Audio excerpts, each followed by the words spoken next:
एक अच्छे चरित्र का निर्माण हजारों बार ठोकर खाने के बाद ही होता है। हेलो मेरे प्यारे बच्चों, आपके अपने YouTube चैनल पीके क्लासेस 92 में आपका हार्दिक स्वागत है। दोस्तों, आज की जो हमारी वीडियो है वह है जूनियर असिस्टेंट के टेस्ट नंबर 5 के में जो हमारे पिछले प्रीवियस ईयर के क्वेश्चंस हैं, आज हम इस पर डिस्कस करने वाले हैं। तो आइए बढ़ते हैं अपने क्वेश्चन नंबर पहले की तरफ। क्वेश्चन नंबर हमारा पहला है कि समान पैटर्न का अनुसरण करते हुए दी गई श्रृंखला में लुप्त संख्या ज्ञात कीजिए। तो दोस्तों यहाँ पे देखिए 18 के बाद यहाँ पे 24 है, 24 के बाद यहाँ पे 84 दिया है, 84 के बाद है 294 और इसके बाद है यहाँ पे 798 और यहाँ पे आगे क्वेश्चन मार्क दिया है। तो हम सबसे पहले क्या करते हैं, कोई भी श्रृंखला है, देखिए नंबर बहुत तेज़ी से बढ़ता हुआ दिखाई दे रहा है और अगर नंबर बहुत तेज़ी से बढ़ता हुआ दिखाई देता है तो हम सबसे पहले इसमें क्या करते हैं, गुणनफल करते हैं। तो अगर हम गुणा करेंगे तो ध्यान दीजिएगा 18 का दोगुना करेंगे, 18 दूनी 36 हो जाएगा जो कि दोगुना नहीं है। अगर हम 24 का दोगुना करें तो 24 का दोगुना 48 होगा और उसके बाद 3 गुना भी करते हैं तो 72 हो जाएगा, जो कि यहाँ पे बहुत तेज़ी से नंबर बढ़ता हुआ दिखाई दे रहा है। तो हम सबसे सिंपल आसान सा काम है, अगर आप किसी भी श्रृंखला के क्वेश्चन लगाते हैं और आपको कोई नियम सूझे ना, अगर कुछ भी नियम ना समझ में आए तो आप हमेशा ध्यान रखिएगा कि उस श्रृंखला में अंतर की श्रृंखला निकालिएगा। क्या निकालेंगे, उसके अंतर की श्रृंखला पर नियम लगाएंगे डिफरेंसेस के बीच में। तो 18 और 24 के बीच में जो अंतर होगा वो अंतर हो जाएगा 6 का। अब 24 और 84 के बीच में जो अंतर होगा दोस्तों वो हो जाएगा 60 का और 84 और 294 के बीच में जो अंतर होगा वो हो जाएगा हमारे पास 210 का अंतर हो जाएगा। अब 294 और 798 के बीच में जो अंतर होगा वो हो जाएगा 504 का अंतर होगा। ठीक है, 504 का अंतर हो जाएगा। अब इस अंतर को हमें ध्यान दीजिएगा, समझिएगा ध्यान से कि 6 जो है या अगर हम 2 का क्यूब कर दें और -2 कर दें तो कितना आ जाएगा, 6 आ जाएगा। 60 कैसे आया है, 4 का क्यूब कर दें -4 कर दें। 210 कैसे आया है, 6 का क्यूब कर दें -6 कर दें। इसके बाद 504 कैसे आएगा, 8 का क्यूब कर दें -8 कर दें।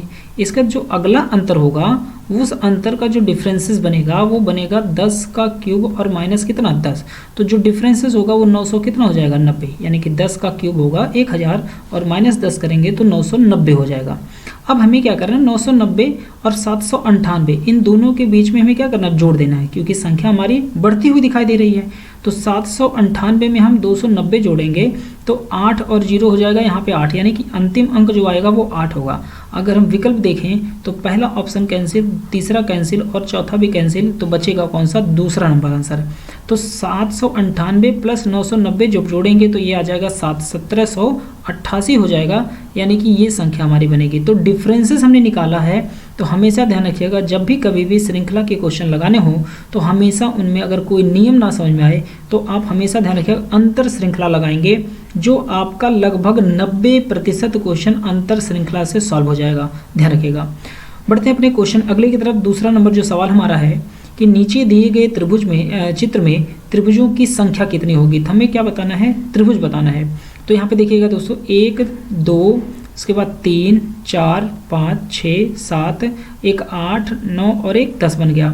10 के बाद यहाँ पे एक छोटा वाला गिन लेते हैं, 10 के बाद एक 11 बनेगा। यहाँ से ये वाला फिगर ध्यान दीजिएगा, 10 के बाद एक 11 बन गया। 11 के बाद एक ये बनेगा, हमारे पास कितना हो जाएगा, 12 हो जाएगा। 12 के बाद फिर एक ये बन जाएगा, हमारे पास कितना 13 हो जाएगा।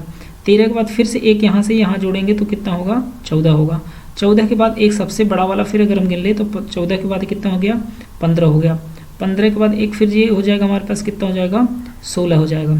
ठीक है, अब 16 के बाद एक और फिगर हमारा बनेगा। 16 के बाद इसी बड़े वाले में एक ये बन जाएगा, यहाँ से यहाँ तक 17 और यहाँ से एक यहाँ से इसको टोटल जोड़ेंगे तो बन जाएगा एक 18। तो टोटल नंबर ऑफ जो ट्रायंगल बनेगा वो कितना बनेगा, 18 बन जाएगा। इसको एक बार दोबारा से वीडियो को इसके बैक करके देखिएगा, इसमें टोटल 18 ट्रायंगल बनेंगे जैसे जैसे हमने यहाँ पे काउंटिंग किया है। बढ़ते हैं अगले क्वेश्चन की तरफ। यहाँ पे क्वेश्चन नंबर हमारा तीसरा है 4 9 और 14 17 13 8 और 68 117 और यहाँ पे क्वेश्चन मार्क दिया है। तो हमेशा ध्यान रखिएगा इसको रो और कॉलम के अकॉर्डिंग हमें सॉल्व करना होता है, यानी कि या तो हम इसको वर्टिकली सॉल्व करते हैं या तो हम इसको हॉरिजॉन्टली सॉल्व करते हैं। दो तरीके से इसको सॉल्व किया जाता है। तो सबसे पहले आप देखिए, अगर हम इसमें बात करें तो हमें दिख रहा है कि वर्टिकल में इसमें संख्या यहाँ पे ज़्यादा दिख रहा है, यानी कि यहाँ 68 है और यहाँ 117 है, तो यहाँ क्वेश्चन मार्क बना हुआ है। तो या तो हम, क्योंकि अगर हम इसको हॉरिजॉन्टल चेक करें तो 4, 9 और 14 होगा, 17, 13 और 8 लिखा है, तो यहाँ बड़ी संख्या लिखी हुई है, तो इसका मतलब ये हॉरिजॉन्टल ना होकर के ये वर्टिकल चल रही है। जैसे 4 और 17 फिर 68 है, 9, 13 और 117 है, 14, 8 यहाँ क्वेश्चन मार्क है। तो 4, 17 और 68 को हमें क्या करना है, इसको सॉल्व करना है पहले। तो ध्यान दीजिएगा कि 4 का गुणा अगर हम 17 में कर दें तो 17 चौक कितना हो जाएगा, 68 हो जाएगा। ठीक है, उसके बाद हम 9 का गुणा कर दें 13 में, तो 13 9 कितना हो जाएगा, 117 हो जाएगा। इसके बाद हम 14 का गुणा 8 में कर दें तो 14 8 कितना हो जाएगा, 14 का गुणा अगर हम कितना कर दें 8 में, तो 14 8 जो हो जाएगा वो हो जाएगा 112। कितना हो जाएगा, 112 हो जाएगा। ठीक है, तो यहाँ पे जो आंसर हमारा होगा वो हो जाएगा 112, जो आंसर नंबर हमारा सी हो जाएगा। यानी कि इन दोनों संख्याओं को आपस में मल्टीप्लाई किया गया है। ठीक है, इन दोनों संख्याओं को आपस में क्या किया गया है, मल्टीप्लाई किया गया है, तो ये तीसरी संख्या प्राप्त हुई है।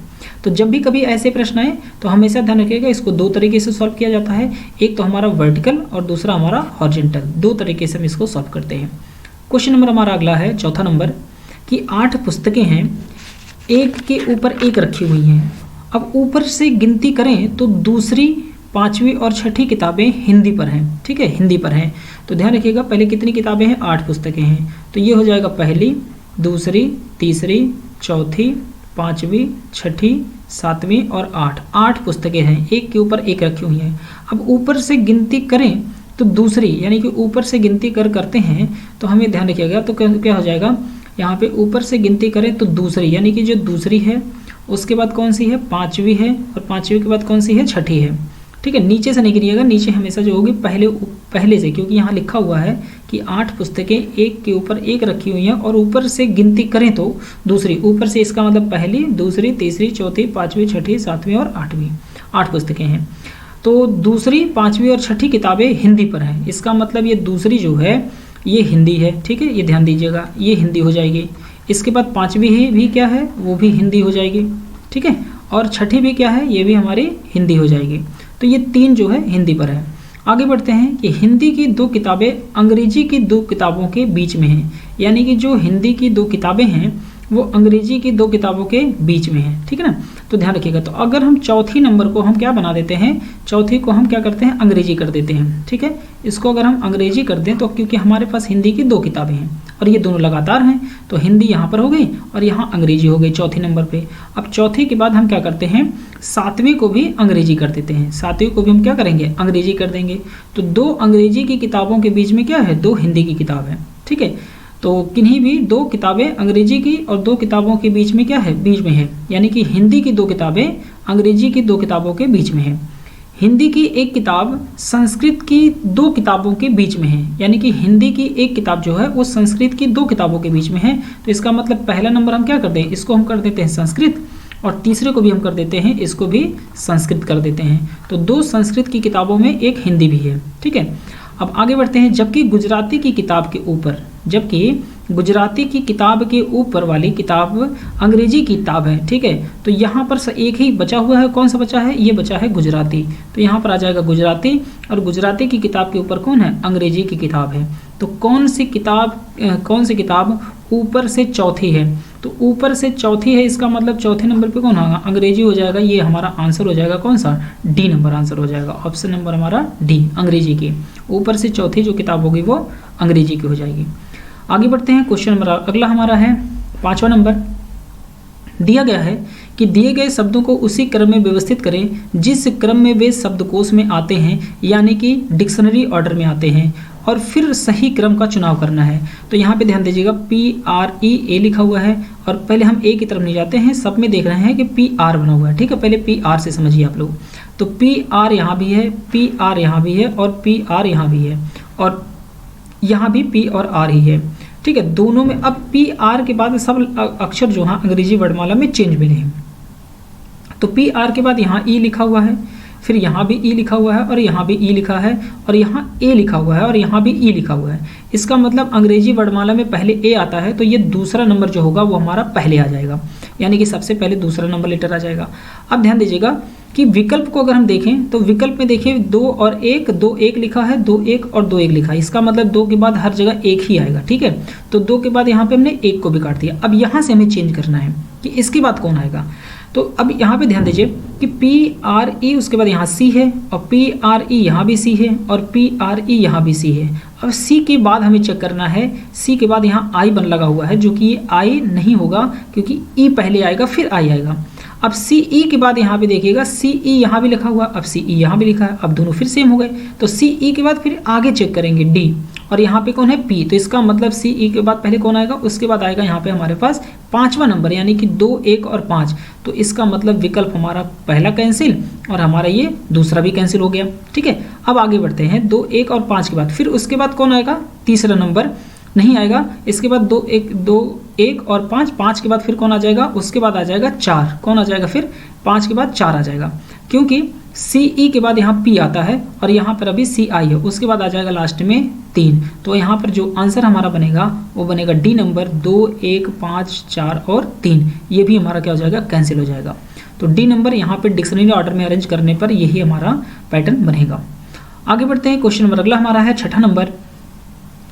क्वेश्चन दिया है कि नीचे दिए गए प्रश्न में एक कथन है और उसके बाद 1 और 2 क्रमांकित 2 निष्कर्ष दिए गए हैं। आपको कथन में दी गई सभी बातों को सत्य मानना है, फिर दोनों निष्कर्षों पर एक साथ विचार करना है और निर्णय लेना है कि उनमें से कौन सा कथन दी गई जानकारी से उचित संदेश से परे तार्किक रूप से अनुसरण करता है। कथन है कि विपक्षी दल ने बढ़ी हुई बेरोजगारी दर को लेकर सरकार की आलोचना की है। तो निष्कर्ष हमारा यहाँ पे 2 दिया हुआ है कि बढ़ी हुई बेरोजगारी दर के लिए केवल सरकार जिम्मेदार है। अच्छा, ये केवल सरकार जिम्मेदार है, क्या ये कहना उचित है? यहाँ जब केवल शब्द लग गया तो ये ध्यान रखिएगा, ये हमेशा कंक्लूजन जब भी लग जाए निष्कर्ष में तो केवल शब्द, तो ऐसे कंक्लूजन हमेशा गलत ही माने जाते हैं, ठीक है। दूसरा है कि बढ़ती बेरोजगारी दर को रोकने के लिए सरकार ने कोई बड़ा फैसला नहीं लिया है। तो ये भी हम कहना मुश्किल है, तो इसको भी हम क्या करेंगे, गलत कर देंगे। जैसे विपक्षी दल ने बढ़ी हुई बेरोजगारी दर को लेकर सरकार की आलोचना की, इससे यह निष्कर्ष नहीं निकाला जा सकता कि बेरोजगारी दर के लिए केवल सरकार ही जिम्मेदार है। अच्छा, ना ही यह निष्कर्ष निकाल सकते हम कि सरकार ने कोई बड़ा फैसला नहीं लिया है। तो ना तो पहला होगा ना तो दूसरा होगा, दोनों के दोनों ही कंक्लूजन गलत होंगे, जिसका आंसर होगा D नंबर, ना तो फर्स्ट और ना ही सेकंड नियत है। आगे बढ़ते हैं, क्वेश्चन नंबर हमारा अगला है 7वां नंबर। यहाँ पे देखिएगा दी गई है कि कौन सी उत्तर आकृति की समस्या आकृतियों द्वारा स्थापित श्रृंखला को जारी रखेगी। समस्या आकृति है पहले नंबर पे, तो 1 बढ़ा, उसके बाद यहाँ पे कितने बढ़ गए, 2 बढ़ गए, यहाँ पे फिर कितने बढ़े, 3 के बाद एक और रेखाएं बढ़ गई हैं, ठीक है, 3 के बाद एक और रेखा बढ़ी। उसके बाद यहाँ पे देखते हैं फिर कितना बढ़ा, यहाँ पे देखो 1 2 3 और 4, यहाँ पे एक रेखा और बढ़ जाती है। क्लियर है? आगे बढ़ते हैं इसमें 5 नंबर में, तो यहाँ भी 1 2 और 3, फिर यहाँ 1 2 और 3, यानी कि 6 रेखाएं बढ़ जाती हैं, ठीक है। अब यहाँ पे एक चीज़ समझिएगा कि जो यहाँ पे रखा हुआ है ना, यहाँ पे यानी कि जो डैशों की संख्या बढ़ी है, तो पहले वाले में डैश कितने हैं, यहाँ पे ध्यान दीजिए, पहले वाले में जो डैश हैं वो है 2 और दूसरे में कितने हैं 4, और 4 के बाद अब तीसरे में जो डैश है वो कितने हैं, इसमें है 7 डैश है, कितने हैं 2 2 4 2 6 और 1 7 है। अब बाकी बढ़ते हैं हम लोग चौथे नंबर में, इसमें डैश कितने हैं, ठीक है, इसमें जो डैश होंगे वो 9 हो जाएंगे, कितने हैं 9 डैश हैं, देखिए 2 2 4 2 6 और 6 2 8 और 1 9 हो गए।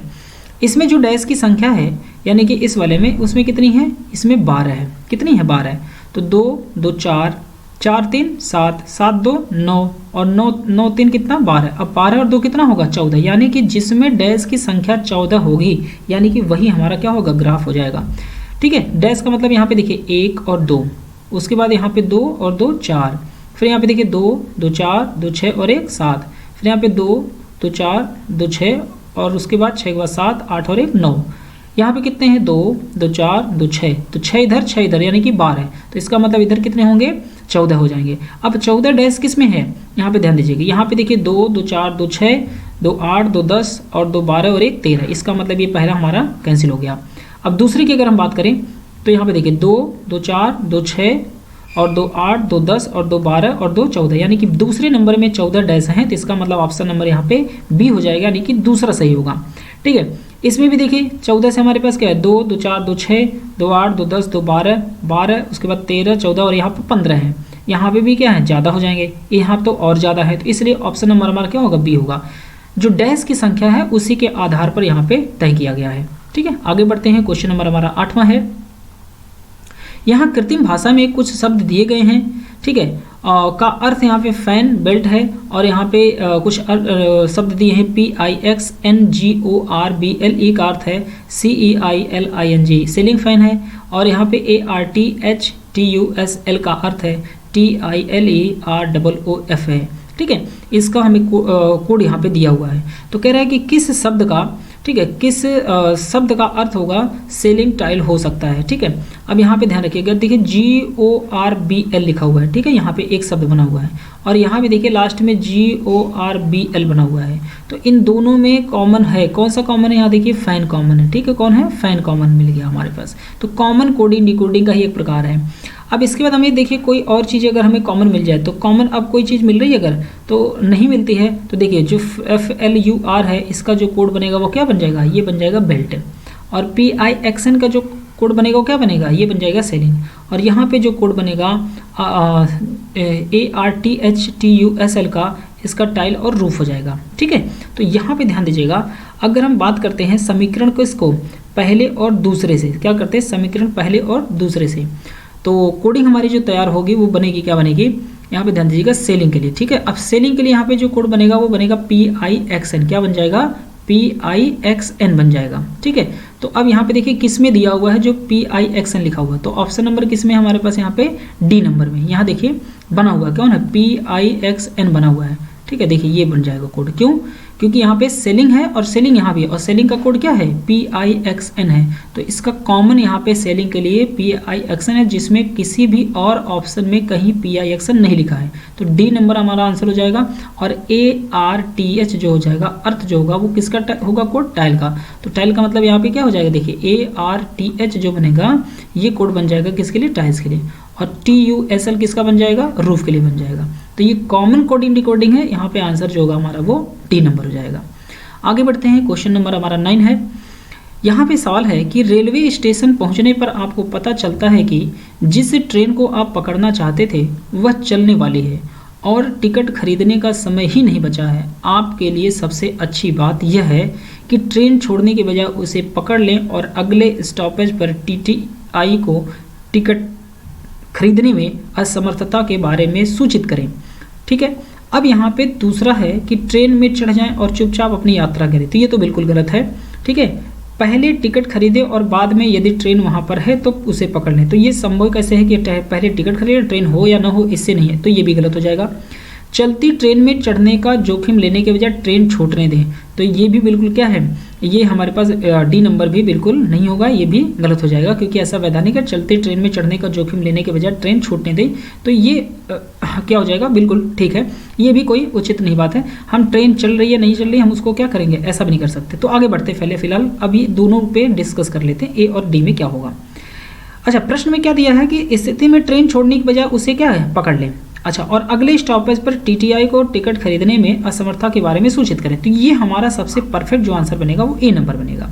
ठीक है, क्योंकि ट्रेन छोड़ने के बजाय उसे क्या करेंगे, हम पकड़ लेंगे, और अगले स्टॉपेज पर TTI को टिकट खरीदने में असमर्थता के बारे में सूचित कर देंगे और हम वहाँ से टिकट अपना ले सकते हैं, लेकिन ये नहीं कर सकते ट्रेन में चढ़ने की जोखिम लेने के बजाय हम ट्रेन छूटने दें, तो ये भी नहीं कर सकते, तो ये भी हमारा क्या हो जाएगा, गलत हो जाएगा। ठीक है, तो ऑप्शन नंबर यहाँ पे हमारा जो परफेक्ट बैठेगा वो ए नंबर हो जाएगा।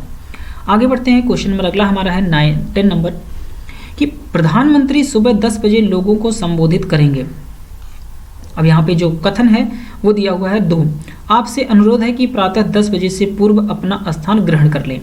अब हमारे पास धारणाएं हैं। धारणा क्या है कि यदि लोग सुबह 10 बजे से पहले अपनी सीट पर नहीं हैं तो समारोह शुरू नहीं होगा। ये बिल्कुल भी क्या है, ये धारणा हमारी बिल्कुल गलत है। ठीक है, अब दूसरा देखिए, समारोह तय कार्यक्रम के अनुसार ही शुरू होगा, जो कि ये सबसे परफेक्ट है, क्योंकि अगर कोई चीज़ यहाँ प्रारंभ कर दी जाएगी, समय दे दिया गया है, तो उसी समय पर ही प्रारंभ होगी।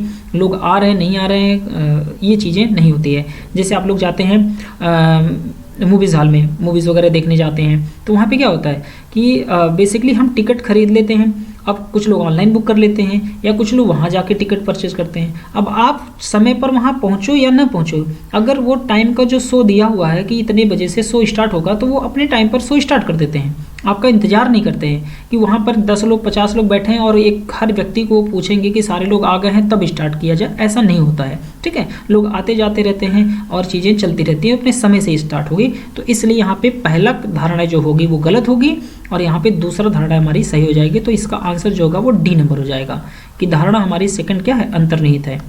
आगे बढ़ते हैं, क्वेश्चन नंबर 11 नंबर हमारा है।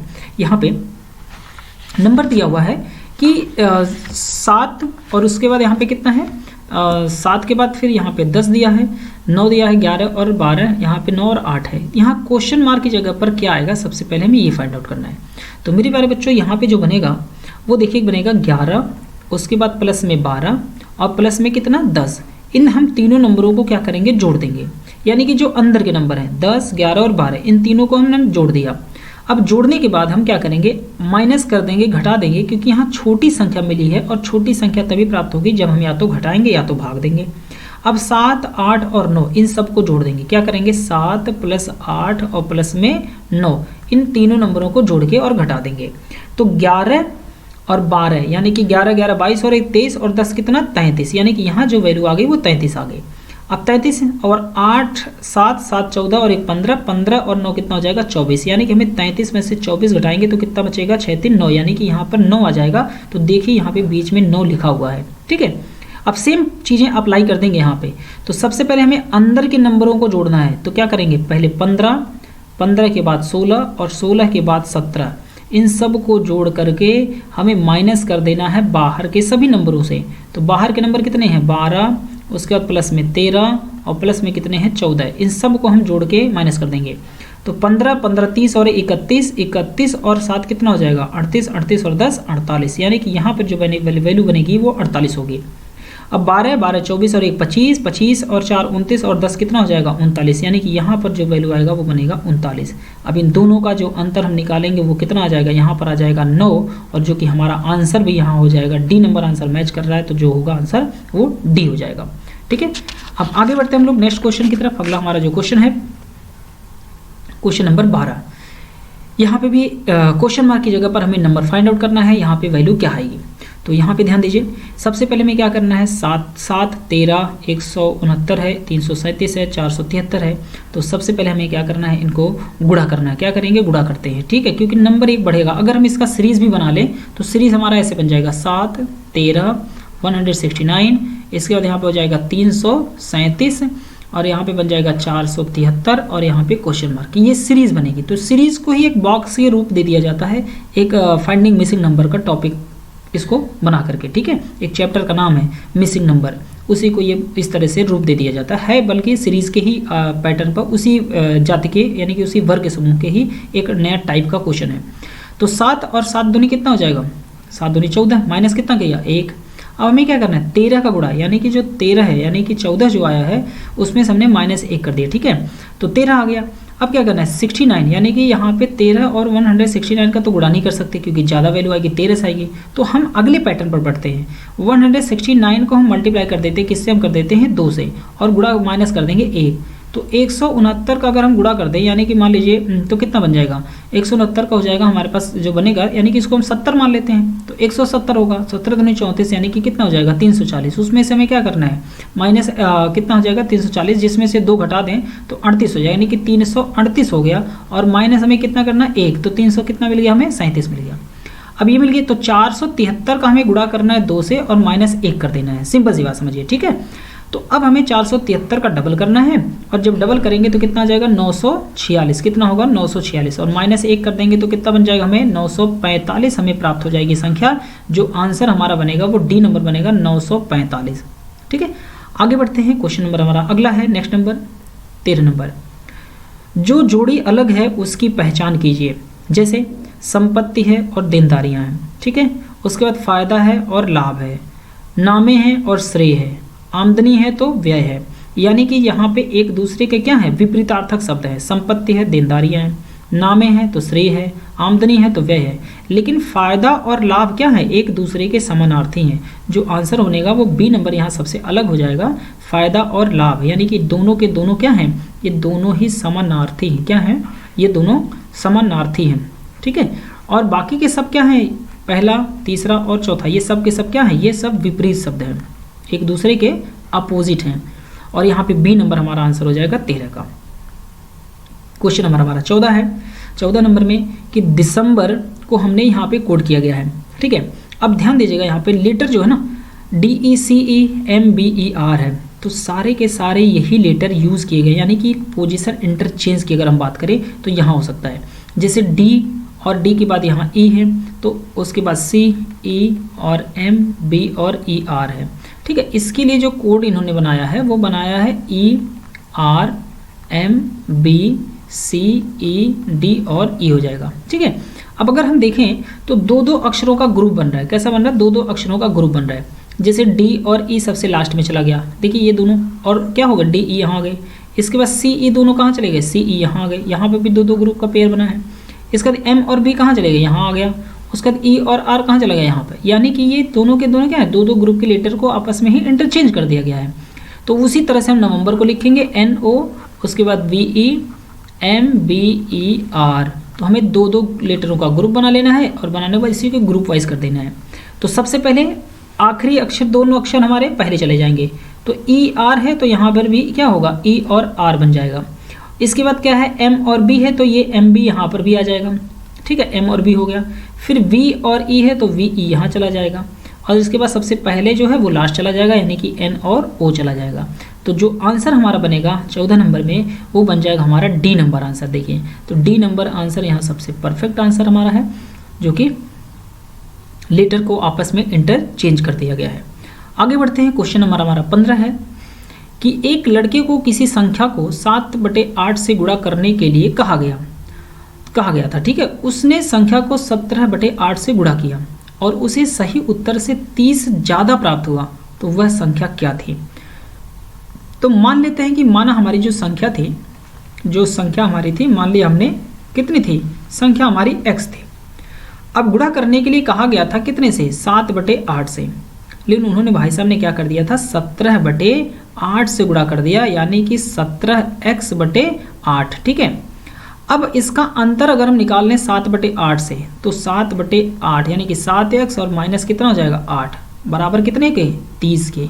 यानी कि उन्होंने 30 ज़्यादा प्राप्त हुआ था, यानी कि इन दोनों का जो 7/8 है और 17/8 का जो अंतर होगा वो कितना होगा, वो 30 अंतर प्राप्त हो जाएगा। ठीक है ना, बात समझिएगा ध्यान से कि हमने मान लिया x वैल्यू है और ये 17x/8 माइनस 7x/8, और इन दोनों का जो अंतर है वो कितना है, 30 है, क्योंकि 30 उन्होंने ज़्यादा प्राप्त किया है। ठीक है, करना था हमें 7/8 से गुणा, लेकिन कर दिया उन्होंने 17/8 से, तो जो नंबर हमें प्राप्त हुआ वो 30 ज़्यादा प्राप्त हुआ। क्लियर है। अब ध्यान दीजिएगा, इसी को हमें सॉल्व कर देना है। जब सॉल्व करेंगे तो नीचे 8 है तो यहाँ एलसीएम 8 होगा, और 17x माइनस 7x यहाँ हो जाएगा कितना, 10x, और बराबर कितना है, यहाँ 30 है। तो 10 तियाँ कितना हो जाएगा 30, और x बराबर जो बनेगा वो 8 का गुणा कर देंगे 3 में, 8 3 कितना हो जाएगा 24। यानी कि जो हमारी संख्या प्राप्त होगी वह संख्या क्या प्राप्त होगी, वह संख्या 24 प्राप्त हो जाएगी। ऑप्शन नंबर ए हो जाएगा। ठीक है, आइए बढ़ते हैं अगले क्वेश्चन की तरफ। क्वेश्चन हमारा 16 नंबर है। नीचे अक्षरों की एक श्रृंखला दी गई है जो कुछ निश्चित क्रम में है, और इस क्रम का निर्धारण कीजिए और विकल्पों में से श्रृंखला के अगले 2 अक्षरों का चयन कीजिए। ठीक है, अब यहाँ हमें क्या करना है, इनको एक श्रृंखला दी गई है। जैसे यहाँ पे Z है तो Z के बाद लिख लेता हूँ यहाँ पे AZA और XD और VGT और JRM और P हो जाएगा। ठीक है, तो Z के बाद यहाँ पे हो गया X के बाद V के बाद देखिए T के बाद R के बाद P। ठीक है, इन सब में क्या हो रहा है, -2 हो रहा है। जैसे Z के बाद यहाँ X आया -2, X के बाद V आ गया -2, V के बाद T आया -2, T के बाद R आया -2, R के बाद यहाँ पे -2 करेंगे P आ जाएगा। अब A के बाद D आ गया, प्लस कितना हुआ 3। ठीक है, फिर D के बाद यहाँ पे G आया, प्लस कितना हुआ 3। अब G के बाद यहाँ पे कितना जाएगा J, यानी कि कितना होगा +3, और J के बाद M आ गया, प्लस कितना हो गया 3। अब M के बाद जो आएगा वो +3 होगा, तो 13 और 3 कितना हो जाएगा 16, यानी कि P। और इसमें से हमें जो माइनस करना है, ये ध्यान दीजिएगा, जो हमें माइनस करना है वो p के बाद अगले में करना है, ठीक है ना। तो p के बाद हमें अगले में जो माइनस करना है तो कितना करना, -2 करना। तो 16 में से -2 करेंगे तो 14, और 14 नंबर पे कौन आएगा, n आ जाएगा, ठीक है। तो p और n जो हमारा आंसर बनेगा वो p और n हो जाएगा, ऑप्शन नंबर सी हो जाएगा, ठीक है। आगे बढ़ते हैं, क्वेश्चन नंबर अगला हमारा है जो 17 नंबर। एक सीरीज दी हुई है, सीरीज हमारे पास है कितने, 3, उसके बाद 13, फिर है 31, इसके बाद है आपका 58 के बाद है 91, और इसके बाद 111 है। अब कह रहा है कि नीचे दी गई श्रृंखला में कौन सी श्रृंखला क्या है, गलत श्रृंखला है, हमें गलत फाइंड आउट करना है। तो सबसे पहले हमें क्या करना है, 2 का स्क्वायर क्या है, 3 कैसे लिखा जाएगा, 2 का स्क्वायर और 2 दूनी 4 हो जाएगा, ठीक है। और यहाँ पे कितना कर देते हैं, +1, और कितना है 2 दूनी 4 और +1 करेंगे तो कितना हो जाएगा 5, और माइनस कितना कर देंगे 2 कर देंगे। अब यहाँ पे क्या करते हैं, 4 का स्क्वायर कितना हो जाएगा 16, और 16 में 1 जोड़ देंगे तो कितना हो जाएगा 17, और माइनस कितना कर देंगे 2 कर देंगे। अब यहाँ क्या करना है हमें, 6 का स्क्वायर, किसका स्क्वायर करना है, 6 का स्क्वायर और +1 और माइनस कितना करना है 2 करना है, ठीक है। तो ध्यान दीजिएगा, इसके यहाँ पे किसका स्क्वायर, 8 का स्क्वायर और प्लस कितना 1 और माइनस कितना कर देना हमें 2 कर देना है, ठीक है। 2 करने, लेकिन 2 करने तो आएगा नहीं यहाँ पे। अगर 6 का स्क्वायर कर देते हैं 36 और +1 करेंगे 37 माइनस 2 करेंगे तो भी यहाँ 31 नहीं आएगा। 1 मिनट, ये थोड़ा सा मिस्टेक हो रहा है, ठीक है। चेक कर लेते हैं एक बार कैसे बनेगा। यहाँ तो ठीक है, 2 का स्क्वायर +1 किया कितना 5 माइनस 2 करेंगे 3 बन जाएगा। अच्छा 4 का स्क्वायर करेंगे तो 4 चौक 16 हो जाएगा, और 16 में 1 बढ़ाते हैं 17। अब 17 में जो घटाना होगा वो कितना घटाना होगा, 4 घटाएंगे, ठीक है। 17 में से 4 घटाएंगे तो 13 आएगा, ठीक है। और फिर यहाँ पे हमें क्या करना है, 6 का स्क्वायर कर देना है 36, और 36 में 1 जोड़ेंगे 37। अब 37 में से हमें माइनस कितना करना है, माइनस हमें 6 करना है, यानी कि जिस संख्या का हम स्क्वायर करें उसी संख्या को हमें घटाना पड़ रहा है। 37 माइनस 6 करेंगे तो 31 आएगा। अब 8 का स्क्वायर हो जाएगा 64, और +1 करेंगे तो 65, और उसमें से हमें माइनस कितना करना है, 65 में से हमें माइनस कितना करना है 8 करना है। तो अगर हम 8 का स्क्वायर कर दें तो 64 और एक 65 हो जाएगा, और -8 कर देंगे तो कितना आ जाएगा 58, ठीक है। जो कि यही नंबर हमारा क्या है, गलत है, क्योंकि यहाँ 57 होगा तब, क्योंकि अगर हम 65 में से 8 घटाएंगे तो यहाँ 57 आएगा ना कि 58, तो ये संख्या हमारी गलत हो जाएगी।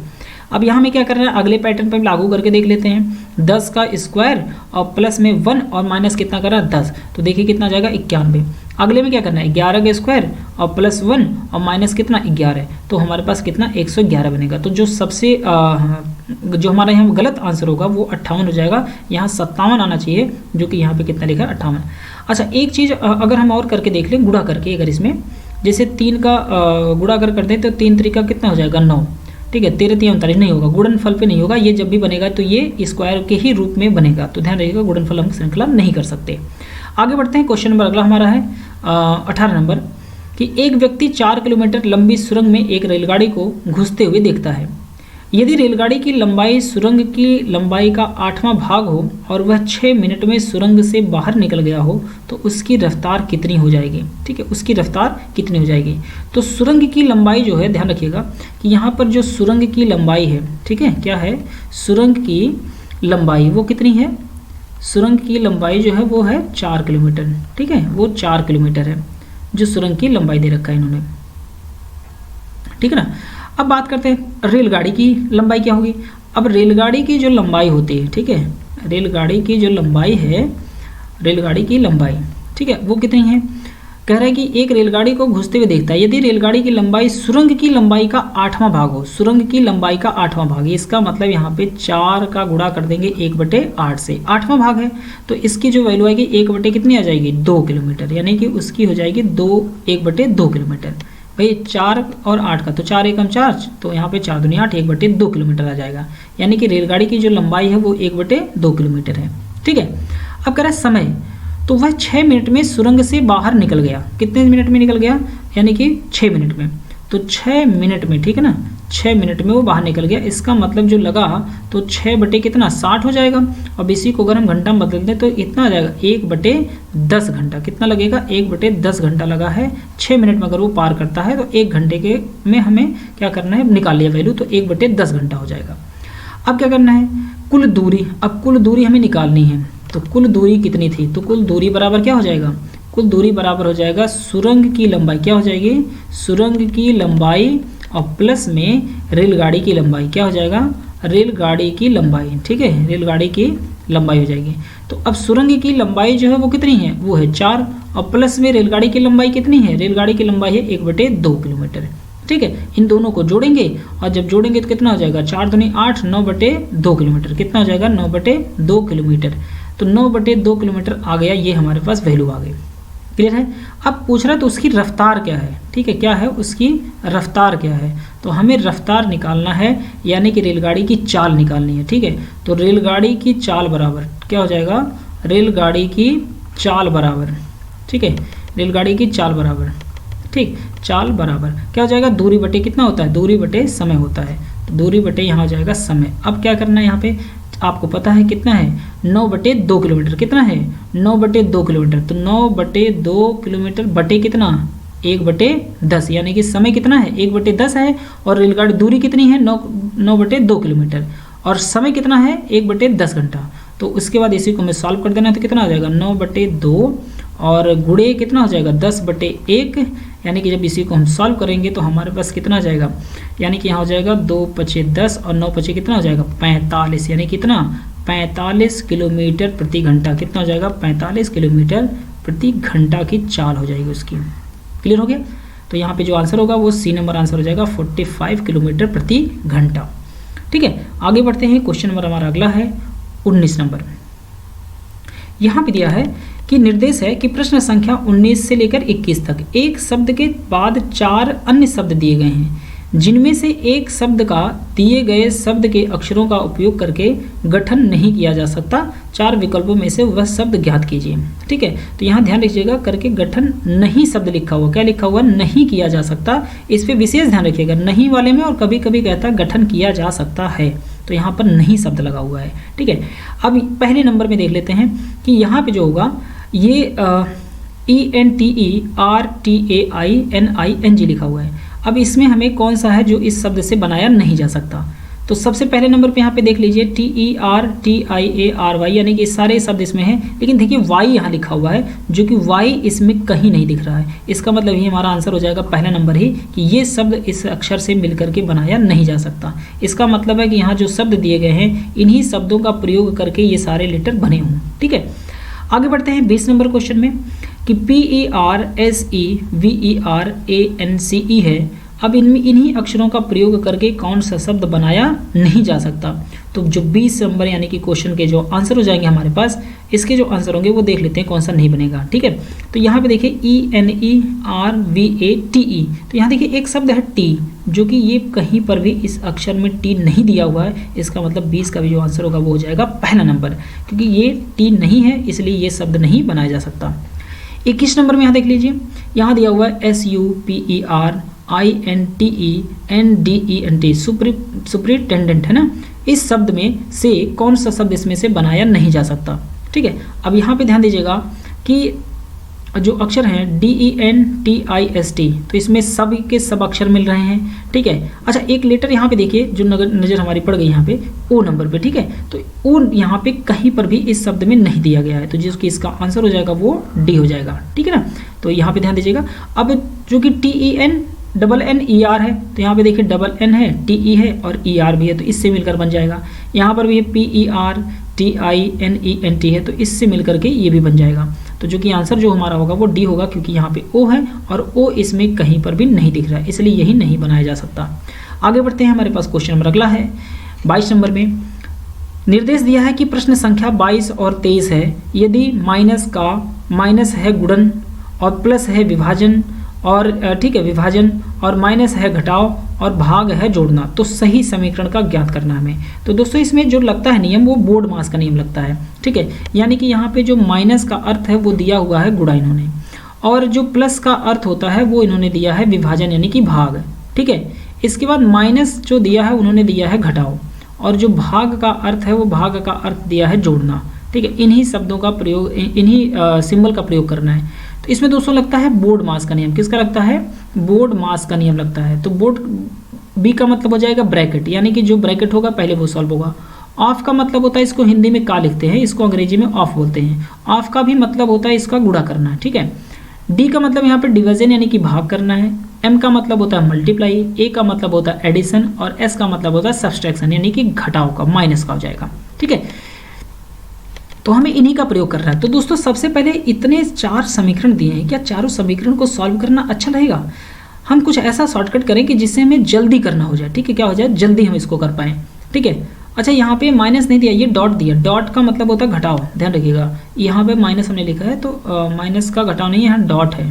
ठीक है, ये थोड़ा सा ध्यान दीजिएगा, डॉट बना हुआ। डॉट का मतलब होता है, हाँ, डॉट का जो मतलब है वो है घटाव, क्योंकि हर जगह यहाँ पे देखिए डॉट लगे हुए हैं। ठीक है, चलिए, तो सबसे पहले हमें यहाँ तो कहीं ब्रैकेट दिखा नहीं है, और जब ब्रैकेट नहीं है तो ब्रैकेट बाद किसको खोजेंगे, ऑफ, जो कि ऑफ भी नहीं कहीं लिखा है, यानी कि का भी नहीं लिखा है। तो हमें करना है यहाँ पे DMAS पर काम। किस पे करना है, DMAS पर, यानी कि पहले डिवाइड, मल्टीप्लाई, एडिशन और सब्सट्रैक्शन पर। तो सबसे पहले हमें देखना है कि डिवाइड किसका अर्थ है। डिवाइड जो अर्थ है वह किसका है, प्लस का। तो जहां भी प्लस है सबसे पहले वहां देख लेते हैं ऑप्शन पे हम, है ना। तो सबसे पहले प्लस यहाँ पे देखिए बना हुआ किस पे, बी नंबर में, 9 + 3, तो ये डिवाइड पूरी तरह से कर देगा। ठीक है, 3 तरीका कितना हो जाएगा, 9। अब माइनस का जो अर्थ है वो माइनस का अर्थ है गुणा, तो यानी कि यहाँ पे 3 एकम 3 हो जाएगा। और यहाँ पे भाग का अर्थ है प्लस, यानी कि 3 और 9 जोड़ेंगे तो यहाँ पे 9 3 12 हो जाएगा, जो कि ऑप्शन नंबर हमारा बी कैंसिल हो जाएगा। तो थोड़ी सी कैलकुलेशन आप लोग अगर अच्छी रखेंगे तो जल्दी कर पाएंगे। ठीक है, यहाँ जैसे कि आप लोग स्क्रीन में देख पा रहे हैं। तो यहाँ पे जो 22 नंबर का जो हमारा आंसर हो जाएगा वो कौन सा बनेगा, आगे बढ़ते हैं। बी तो कैंसिल हो गया। अब देखिए यहाँ पे तीसरे नंबर में, तीसरे में प्लस का मतलब होता है भाग, यहाँ प्लस का अर्थ दिया है भाग। तो 3 + 3 को अगर हम पूरी तरह से काटेंगे तो ये कितना हो जाएगा, 0 हो जाएगा, जो कि ये कभी हो ही नहीं सकता, आंसर कभी नहीं बनेगा, क्योंकि इतनी बड़ी संख्या नहीं प्राप्त होगी हमें। ठीक है, आगे बढ़ते हैं। अच्छा, डॉट का मतलब यहाँ माइनस बना हुआ है, तो 15 में से 2 घट जाएगा, तो सिंपल सी बात है ये 39 तो नहीं आने वाला है। अब हमारे पास बचते हैं ए और डी वाले आंसर में। ठीक है, अब डिवाइड का मतलब यहाँ पे प्लस है, तो 5 और 8 कितना हो जाएगा, 8 और 5 है, और माइनस का मतलब है गुणा है, तो 8 × 24, 24 और हम +5 करेंगे तो 29 हो जाएगा। और डॉट का मतलब है -29 में से 3 घटा दोगे तो भी हमारे पास ये 36 नहीं होगा, जो कि संख्या यहाँ भी कम हो जाएगी, जो कि ऑप्शन ये भी कैंसिल। तो बचा हमारा कौन सा ऑप्शन, डी नंबर, यानी कि चौथा नंबर हमारा यहाँ आंसर हो जाएगा। अब 7 प्लस है तो ये पूरी तरह से डिवाइड हो जाएगा। ठीक है, यानी कि अगर हम 7 को प्लस का मतलब भाग है, 7 और 7 को भाग देंगे तो 1 जाएगा। माइनस का मतलब यहाँ पे गुणा है, तो 9 × 7 = 63, और भाग का अर्थ है प्लस, तो 63 और 1 कितना हो जाएगा, 64, जो कि आंसर हमारा सबसे परफेक्ट जो बैठेगा वो डी नंबर बैठ जाएगा।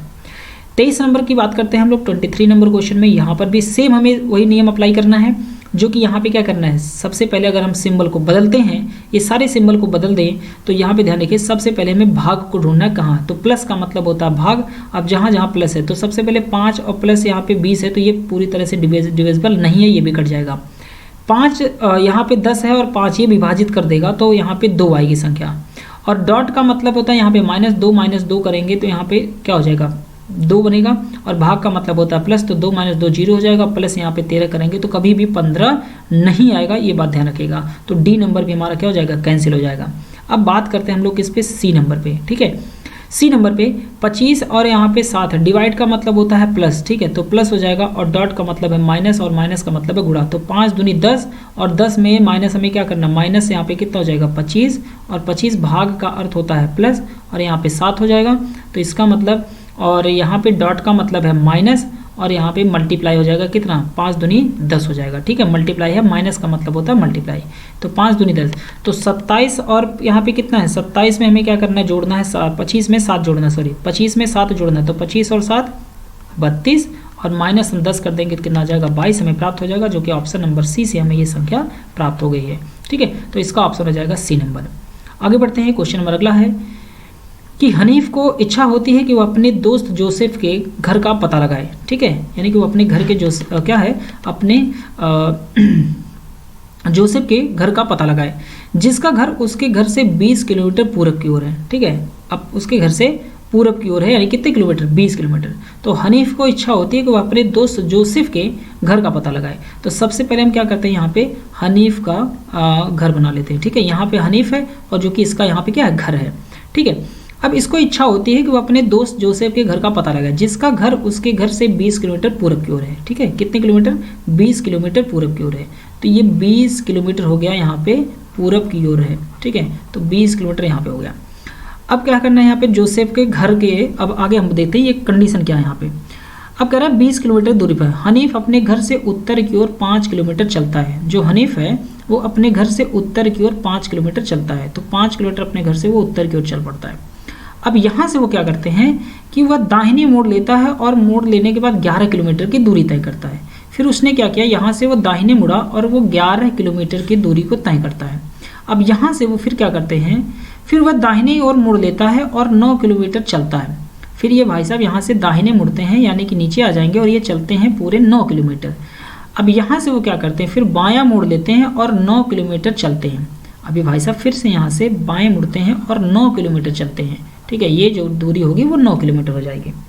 ठीक है, अब यहाँ पर है जोसेफ का घर, क्या है, यहाँ पे है जोसेफ का घर है। ठीक है, ये जोसेफ का घर हो जाएगा।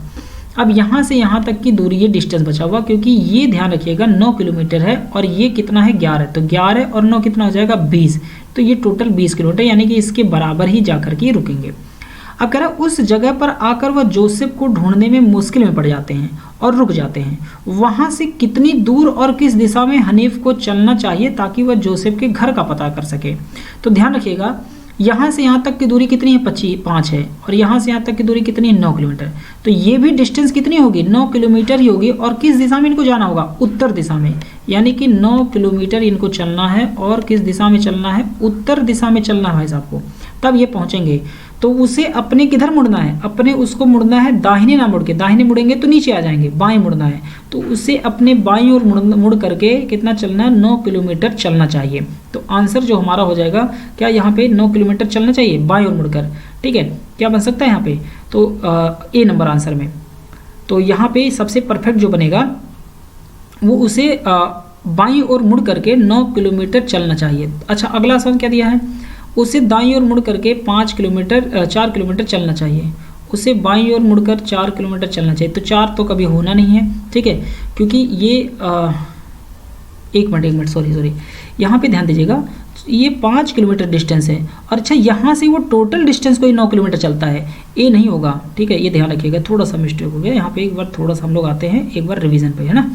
तो ध्यान दीजिएगा, ये टोटल दूरी इनकी 9 किलोमीटर है, तो इसका मतलब 5 किलोमीटर ये हो जाएगी, और ये जो हो जाएगी वो 4 किलोमीटर होगी। सॉरी, यहाँ पे 4 किलोमीटर होगा, जो कि 9 किलोमीटर नहीं होगा। ठीक है, क्योंकि ये यहाँ से दूरी चलते पूरा टोटल इनकी 9 है, तो अगर ये 9 चलते हैं यहाँ से, तो यहाँ से यहाँ तक की जो दूरी है वो 5 किलोमीटर है, तो ये जो बचेगी 5 और ये हो जाएगा 4, तो कुल जो दूरी होगी 5 4 9 हो गई। तो टोटल दूरी इनकी 9 है, तो यहाँ से यहाँ तक की दूरी 4 किलोमीटर होगी, तो ये अपने बाईं ओर मुड़ेंगे और कितना चलेंगे 9 किलोमीटर ना चल करके यह चलेंगे 4 किलोमीटर। ठीक है, तो जिसका आंसर ए नहीं होगा, इसका आंसर हो जाएगा उसके दाईं ओर मुड़कर 4, ये भी नहीं होगा, और इसका आंसर हो जाएगा उसे बाईं ओर मुड़ करके 4 किलोमीटर चलना चाहिए, जो कि आंसर यहाँ पे हो जाएगा सी नंबर। ठीक है, सॉरी थोड़ी सी मिस्टेक हो गई थी। बाकी बढ़ते हैं हम लोग अगले क्वेश्चन की तरफ। आइए, क्वेश्चन नंबर है, यदि ए गणित के लिए चुने छात्रों की संख्या का, बी जीव विज्ञान की संख्या का तथा सी भौतिक विज्ञान की संख्या का प्रतिनिधित्व करता है, तो कितने छात्रों ने दोनों भौतिक विज्ञान और जीव विज्ञान को चुना है, तो वृत्त के अंदर का आंकड़ा छात्रों की संख्या को निरूपित करता है।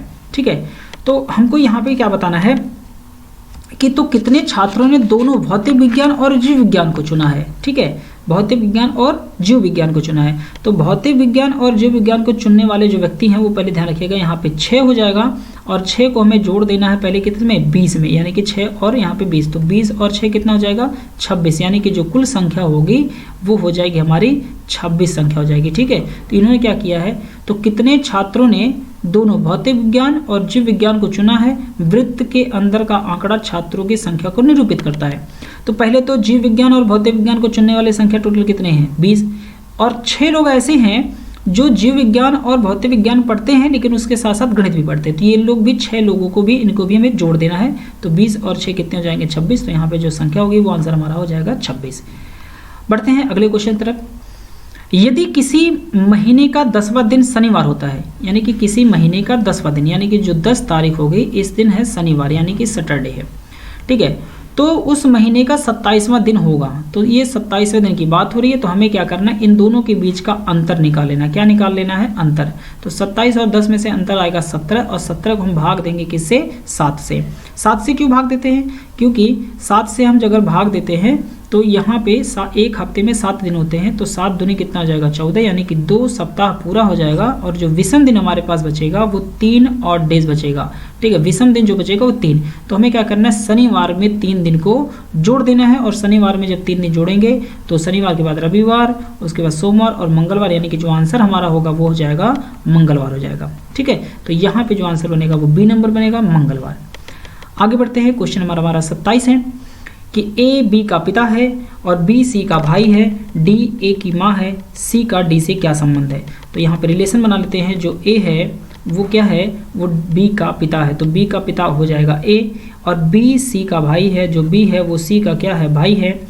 और उसके बाद डी ए की माँ है, जो डी है वह ए की माँ है, तो यहाँ पे डी जो है ए की माँ हो जाएगी। इसके बाद कंडीशन है सी का डी से क्या संबंध है, तो सी का डी से क्या संबंध है, तो ये इनके भाई हैं, इनके भाई के पिता हैं, इनके पिता की ये कौन है, माता है। तो इसका मतलब रिश्ता जो बनेगा वो कौन सा बनेगा, वो रिलेशन आ जाएगा दादी का, यानी कि ऑप्शन नंबर सी हो जाएगा, यहाँ पे दादी का रिलेशन बनेगा। ठीक है, आगे बढ़ते हैं। क्वेश्चन नंबर अगला हमारा है कि 2 भाइयों की आयु के बीच का अंतर उनके पिता और माता की आयु के बीच के अंतर के समान है। बड़े भाई की उम्र 15 साल, छोटे भाई के जन्म लेने के समय उनकी मां की उम्र 37 साल थी। यदि पिता माता से 5 साल बड़ा हो तो बड़े बेटे के जन्म के समय उनकी उम्र क्या थी। ठीक है, अब यहाँ पे ध्यान रखिएगा। तो सबसे पहले बड़े भाई की जो उम्र है वो कितनी है, यहाँ पे लिख लीजिए कि बड़े भाई की उम्र जो होगी वो हो जाएगी 15 साल। कितनी हो जाएगी, 15 साल हो जाएगी। ठीक है, अब अगला नंबर देखते हैं। छोटा भाई के जन्म के समय के माँ की उम्र कितनी थी। तो जब छोटे भाई की समय थी, यानी कि छोटे भाई के, ठीक है, छोटा भाई के जन्म लेने के समय में उनकी माँ की उम्र 37 साल, यानी कि छोटे भाई के जन्म के समय में उनकी माता की उम्र थी वो 37 साल थी। कितनी थी, 37 साल थी। ठीक है, आगे बढ़ते। पिता की उम्र, अब पिता की उम्र कितनी होगी ये ध्यान दीजिए। तो पिता की उम्र जो होगी वो कितनी हो जाएगी, 37, यानी कि पिता की 37 है। तो 37 में हमें क्या करना है कि यदि पिता माता से 5 साल बड़े हों, तो 5 साल बड़े हैं तो 37 में 5 जोड़ देंगे तो 37 और 5 कितना हो जाएगा, यहाँ पे 42। कितना हो जाएगा, 37 और 5 42 साल के।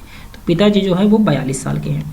अब शर्त ये है कि छोटे भाई की वर्तमान उम्र जो होगी, अब छोटे भाई की जो वर्तमान उम्र होगी वो कितनी है, बड़े भाई की उम्र कितनी है 15 साल, और छोटे भाई के जन्म के समय में 37 साल थी।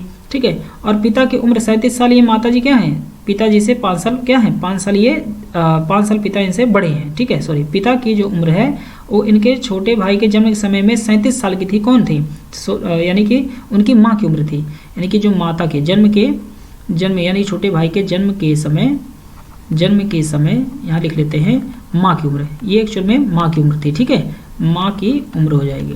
ठीक है, ये 37 साल। ठीक, तो अब ध्यान दीजिए कि छोटे भाई की वर्तमान उम्र जो होगी वो प्रश्न के अनुसार कितनी हो जाएगी। यहाँ पे हमें क्या करना है, छोटे भाई को निकालना है। तो छोटे भाई की उम्र जो होगी, छोटे भाई की जो उम्र होगी वो हो जाएगी, कितनी हो जाएगी, 15 - 5 कर देंगे, कितना साल हो जाएगा, 10 साल हो जाएगा। ठीक है, 10 साल हो जाएगी छोटे भाई की उम्र जो होगी। इसके बाद कह रहा है कि वर्तमान में पिता की आयु की उम्र क्या होगी।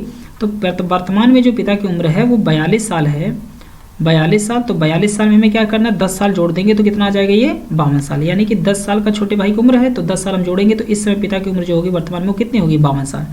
अब शर्त यह है कि बड़े बेटे के जन्म के समय पिता की उम्र कितनी थी, पिता की उम्र, तो पिताजी इस समय 52 साल के हैं और बड़े बेटे की उम्र कितनी थी, 15 साल। तो 52 साल में से हमें क्या करना है, माइनस कर देना है, कितने, 15 साल। तो कितना आ जाएगा, 37 साल हो जाएगा। कितना हो जाएगा, 37 साल। ठीक है, इसका मतलब यहाँ पे जो हमारा आंसर होगा वो डी नंबर हो जाएगा, उपरोक्त में से कोई नहीं होगा। यहाँ पे जो आंसर होगा वो डी हो जाएगा। ठीक है, 37 साल के कौन है, बड़े बेटे के जन्म के समय जो पिता की उम्र होगी वो 37 साल हो जाएगी। तो आंसर यहाँ पे उपरोक्त में से कोई नहीं होगा। आगे बढ़ते हैं, क्वेश्चन नंबर अगला है 29 नंबर कि आम के पेड़ और नारियल के पेड़ की ऊंचाई एक समान है। ठीक है, केले का पेड़ ताड़ के पेड़ से छोटा है। क्लियर है। अब अमरूद का पेड़ केले के पेड़ से छोटा है पर आम के पेड़ से ऊंचा है, कौन सा पेड़ सबसे ऊंचा होगा। ठीक है, अब यहाँ पे ध्यान रखिएगा, सबसे पहले क्या करना है कि आम के पेड़ और नारियल के पेड़ की ऊंचाई समान है। तो सबसे पहले यहाँ पे हो जाएगा कि नारियल का पेड़, तो ये हो गया नारियल का पेड़। अब इसकी ऊंचाई क्या है, इसकी ऊंचाई नारियल के पेड़ और आम की ऊंचाई बिल्कुल समान है। अब कंडीशन है की ऊंचाई एक समान है। केले का पेड़ ताड़ के पेड़ से छोटा है। जो केले का पेड़ है वह ताड़ का पेड़ से क्या है, केले का जो पेड़ है, केले का पेड़ ताड़ के पेड़ से छोटा है। ठीक है, तो इसका मतलब यहाँ पे हो जाएगा केले का पेड़ जो है ताड़ के पेड़ से छोटा है और अमरूद का पेड़ केले के पेड़ से छोटा है। तो अमरूद का पेड़ जो है वह केले के पेड़ से छोटा है। ठीक है, तो अमरूद का पेड़ जो होगा वह छोटा है किससे,